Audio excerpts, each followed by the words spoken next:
pocos días de que termine la campaña. ¿Estás nervioso? ¿Cómo te sientes? Muy bien. Ayer tuvimos un excelente evento con la estructura social, muy participativo. Yo le calculo unas 4,000 personas. Y mucho entusiasmo realmente.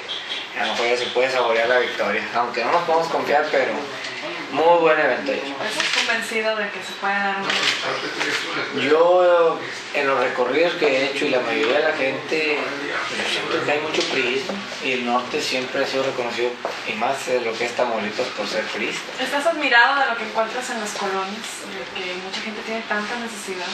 La verdad sí, ahorita yo siento que en las campañas que hemos recorrido la gente nos ve como pues, una esperanza o a lo mejor la última esperanza, no sé cómo explicarlo, pero nos ven y nos piden de todo, desde accesos, drenaje, tanto pluvial como sanitario. El problema de Matamoros es que no creció de una manera ordenada y hemos crecido mucho hacia el mar, o sea, hacia lo más bajo, y se han posicionado colonias enteras en los cauces naturales del agua.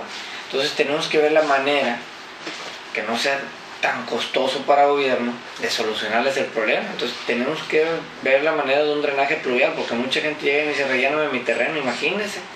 Si tenemos que ir a rellenar todos los terrenos de la mayoría de las colonias, a mí me tocan 199 colonias en este distrito y 29 ejidos. Cada terreno que tengamos que no le alcanza al gobierno.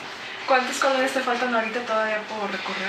Creo que la última cuenta entre mi esposa, mi suplente y yo vivimos en 150, 160 colonias de las 199, entonces prácticamente me quedan unas 30, 40 colonias. Pues muchas gracias, Miguel. Mucho éxito. Esperamos que te vaya muy bien. Y bueno, pues aquí de parte también de Miguel, te deseamos ahora sí que lo mejor para lo que venga. No, muchas gracias.